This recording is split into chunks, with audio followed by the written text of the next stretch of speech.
Darwin explained many things. He showed us that life changes over time, that species adapt, that we share ancestors with the great apes. And the evidence is strong.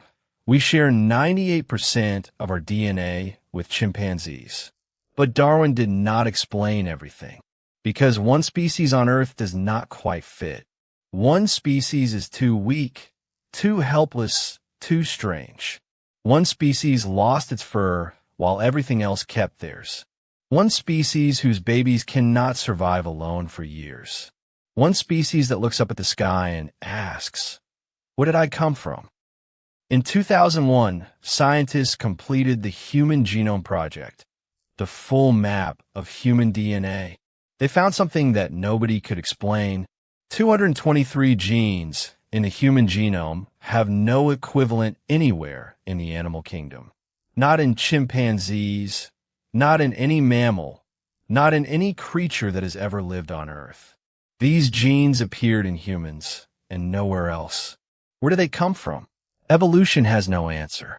Mutation has no answer. They simply appeared. There is another mystery in our DNA. Humans have 46 chromosomes. Chimpanzees have 48.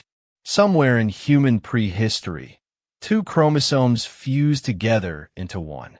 This is chromosome 2, and the fusion is clearly visible. Scientists can see the evidence of the joining.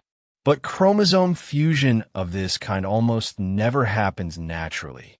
When it does happen, the offspring are usually infertile. Yet somehow, all of humanity descended from this fusion. The entire human race carries this single anomaly.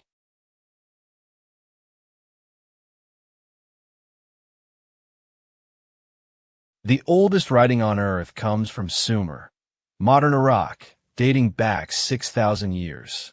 The Sumerian clay tablets describe beings called the Anunnaki, who came from the sky and created human beings. They describe these beings mixing their own essence with the creatures of Earth to create a new kind of being, one that could work, think, remember, and ask questions. The ancient Egyptians, the ancient Indians, the ancient Chinese all have texts describing beings from the sky who brought knowledge and civilization to early humans. A baby chimpanzee is born ready. Within weeks it can cling, move, and begin to function. A human baby is born completely helpless. It cannot hold its own head. It cannot feed itself. It cannot survive alone for years.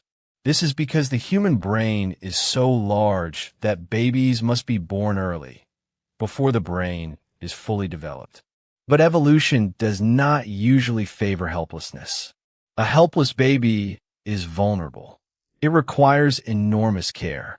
Natural selection should have eliminated this, unless helplessness was the design. Every human being alive has no memory of the first 3 years of their life. You were there.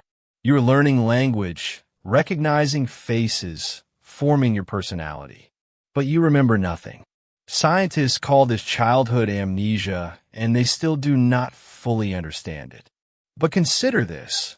Those first 3 years are when the deepest foundations are installed. Language, emotional patterns, the ability to form relationships. Perhaps those years are not learning. Perhaps they are downloading. The basic program being installed into a new machine. And the machine is not meant to remember the installation.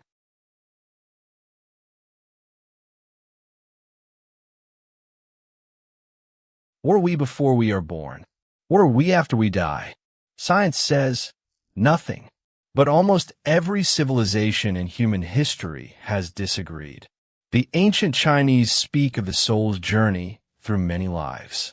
The ancient Egyptians mapped the soul's path after death. Plato believed the soul exists before birth and already knows everything. That learning is merely remembering what the soul once knew. Buddhism speaks of consciousness continuing beyond death. Every civilization independently arrived at the same conclusion. We are more than our bodies. We were something before. We will be something after.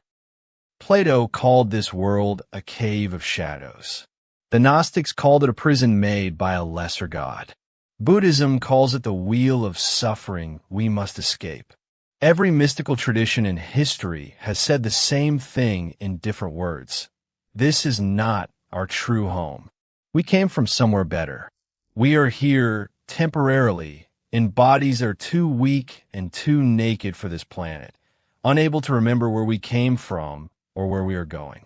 And yet, the prisoner who knows they are in a prison is already partially free, because only one animal on Earth asks the question. We have been on this planet for 300,000 years. We have had science for 500 years. And already we have mapped our own genes and found 223 that have no origin. We have read the oldest texts and found the same story on every continent. We have studied our own babies and found a 3-year gap that no one can explain. We're just beginning to ask the right questions. The unknown world ahead of us is vast, and it is full of something waiting to be found. Not emptiness, not silence, something that has been waiting for us to be ready to hear it. No other animal asks where it came from. No other animal wonders what happens after death. No other animal looks up at the stars and feels that it once came from there. That longing, that feeling of not quite belonging here, of having come from somewhere and heading somewhere, may be the most important thing about us. Not our intelligence, not our language, not our opposable thumbs. The question itself, the fact that we ask it, that is what makes us human. And it is a question that evolution alone cannot explain.